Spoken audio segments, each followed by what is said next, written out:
L'Éternel te bénisse, l'Éternel te bénisse et te garde, fasse lever la lumière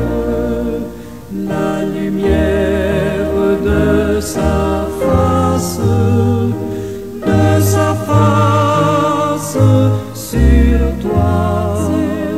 sur toi,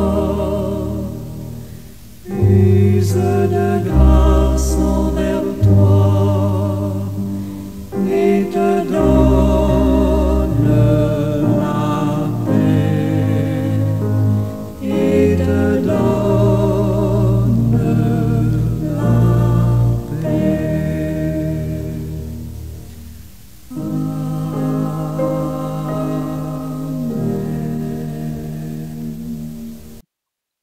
Merci Seigneur éternel pour cette nouvelle grâce que tu nous fais d'ouvrir nos yeux sur ton monde après le sommeil que nous avons eu durant la nuit dernière. Merci tendre Père pour tes soins prodigués. Merci tendre Père pour la garde montée. Merci tendre Père pour ta sécurité assurée auprès de chacun et de chacune de nous, auprès de nos enfants, de nos jeunes, de nos vieillards, de toutes tes créatures et de ta création entière. Merci Seigneur. Béni soit ton beau nom. En Jésus-Christ ton Fils, je prie. Amen. Bien-aimés du Seigneur et amis, je prends un peu de temps aujourd'hui pour vous dire que je vais changer pendant quelques jours, pendant quelques capsules, légèrement le tir. Vous allez voir, vous allez vous en rendre compte par vous-même dans les jours qui vont venir, quelle tangente que va prendre la grâce tout court.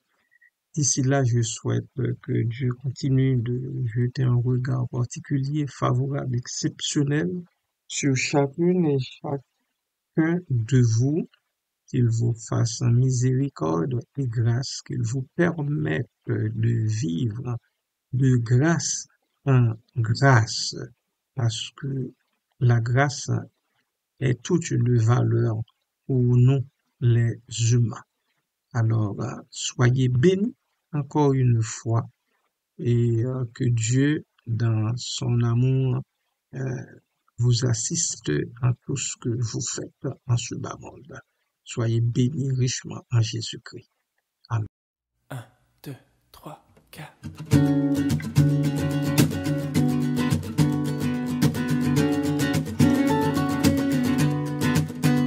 Oui, le bonheur et la grâce m'accompagneront tous les jours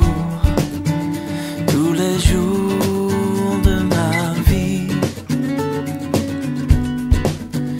Oui, le bonheur et la grâce m'accompagneront tous les jours de ma vie. J'habiterai dans la maison de l'Éternel. J'habiterai dans la maison de l'Éternel. Oui, le bonheur et la grâce m'accompagneront tous les jours de ma vie. Il me conduit près des sources calmes, je me repose dans son amour. Chaque jour, il restaure mon âme, et dans ses sentiers j'ai le secours.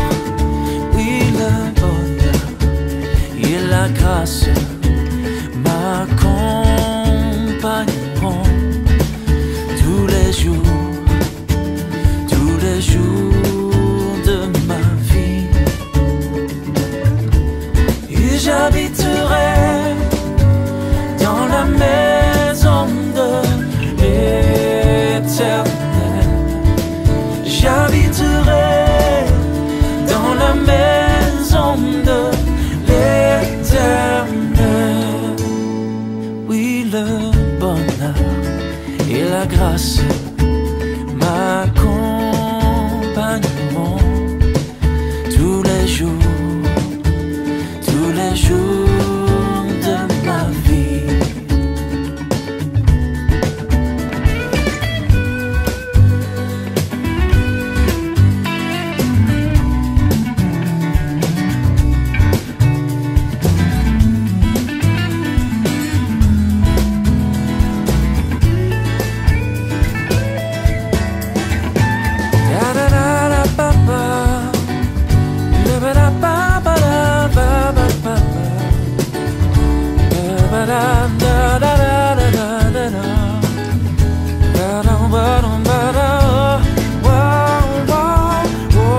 J'habiterai dans la maison de l'Éternel. J'habiterai dans la maison de l'Éternel. Oui, le bonheur et la grâce m'accompagneront tous les jours de ma vie. Wow, wow, wow, wow, wow, wow, wow, wow.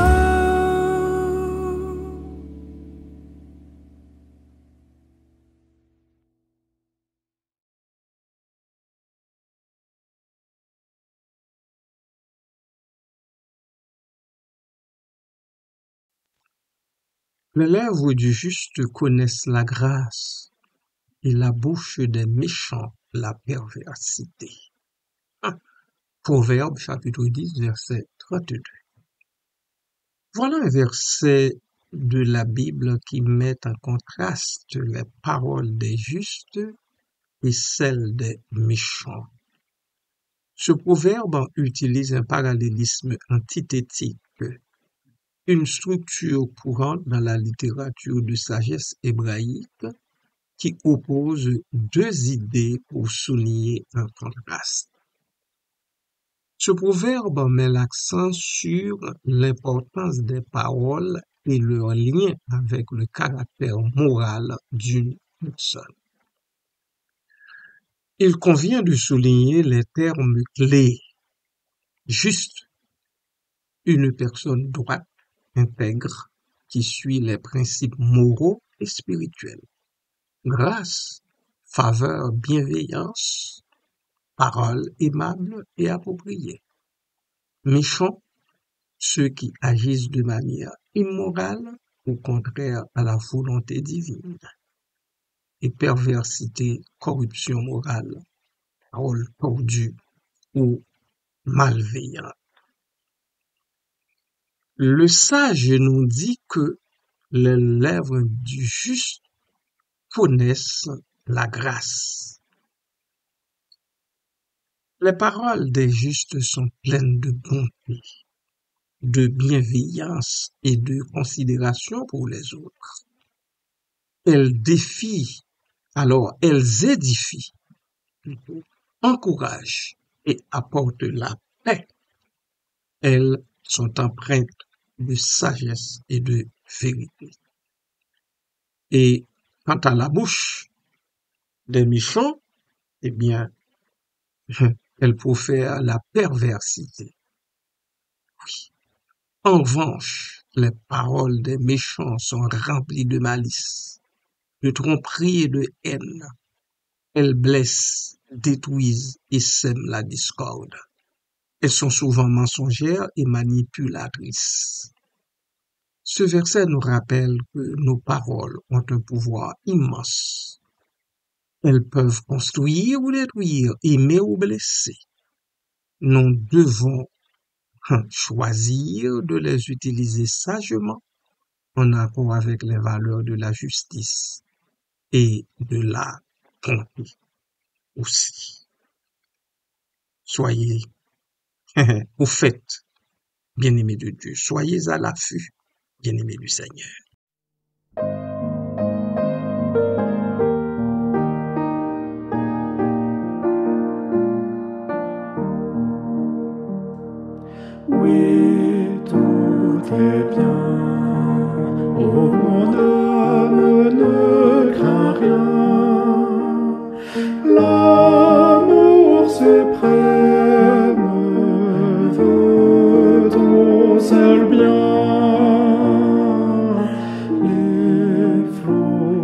vents, il les mesure à son enfant.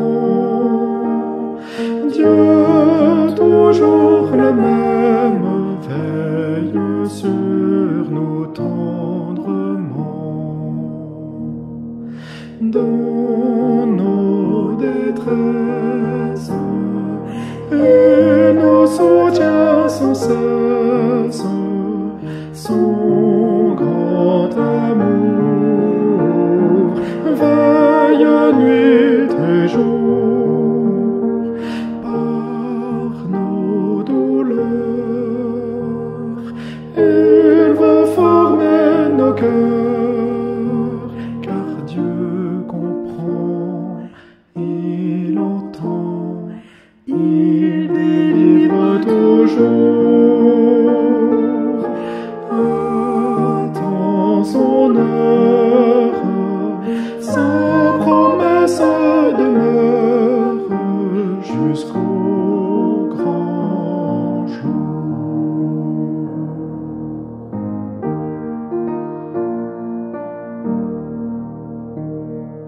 Oui, tout est bien, car j'ai Dieu pour mon soutien. Et sous son aile, je ne crains rien. Aucun malheur ne peut ravir notre bonheur.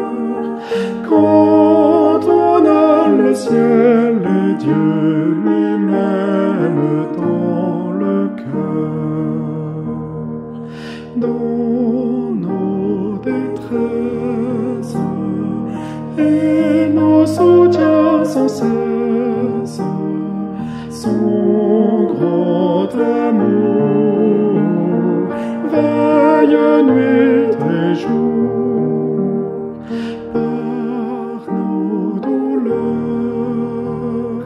Il veut former nos cœurs, car Dieu comprend, il entend, il délivre toujours.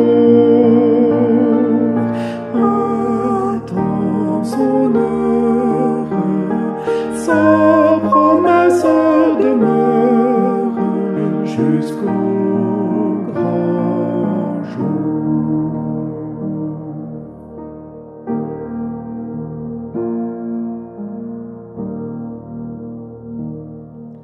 Oui, tout est bien, car Jésus a dit aux siens, petit troupeau, ne crains rien, je reviendrai, auprès de moi je vous prendrai. Ma gloire éternelle, bientôt vous contemplerez. Dans nos détresses et nos soutiens sans cesse, son grand amour veille nuit et jour par nos douleurs. Il veut former nos cœurs, car Dieu comprend, il entend, il délivre toujours. Attends son heure, sa promesse demeure jusqu'au grand jour.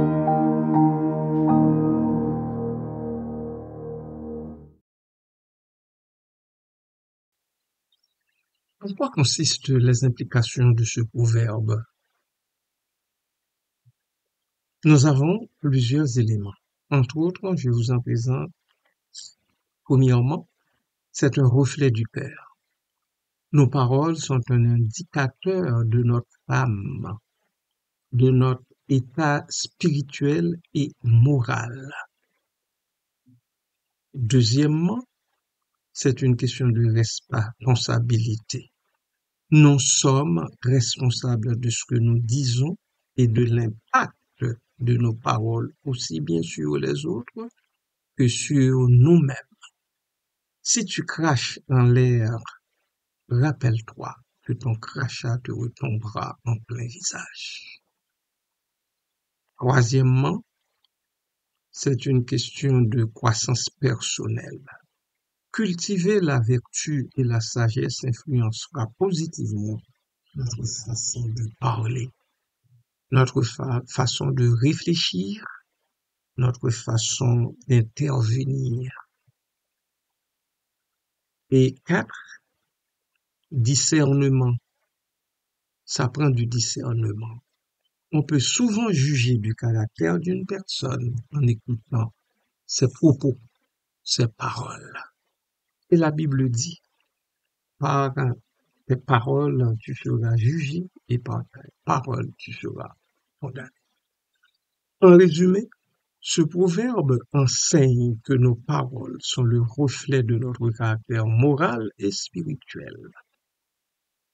Elle souligne l'importance de cultiver la vertu pour parler avec grâce et sagesse, plutôt que de donner préséance à la méchanceté.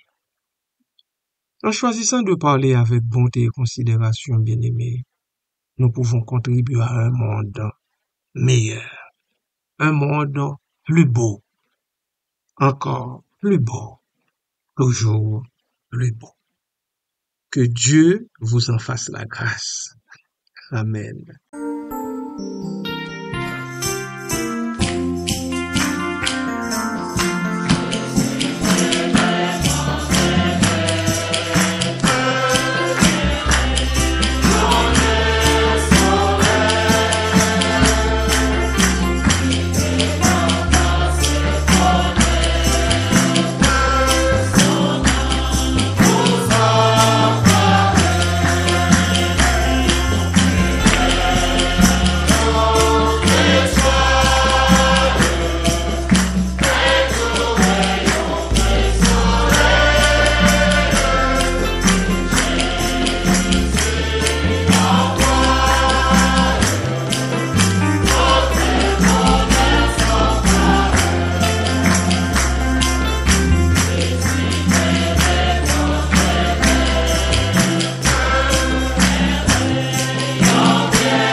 Seigneur éternel, en fait que je sois ce rayon de soleil que Jésus me demande d'être en ce bas monde.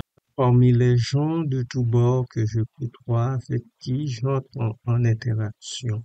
Merci Seigneur, merci Papa, que les paroles qui doivent sortir de ma bouche soient réellement assaisonnées de sel, de ton sel, qui purifie, qui donne de la saveur, qui préserve, qui soutient. Merci pour ça, Père. Et Papa, si ce n'est trop te demander, fais cette grâce également à mes frères et sœurs dans la foi, aux gens, Seigneur, qui se croisent dans les différentes églises et notamment dans mon église locale. Fais cette grâce, ô Dieu, aux gens, à ces personnes, à ces hommes, à ces femmes, à ces jeunes. Fais-nous cette grâce, ô Dieu, afin que notre monde devienne de plus en plus meilleur, de plus en plus beau. Merci, Père. Merci, Papa, pour cela.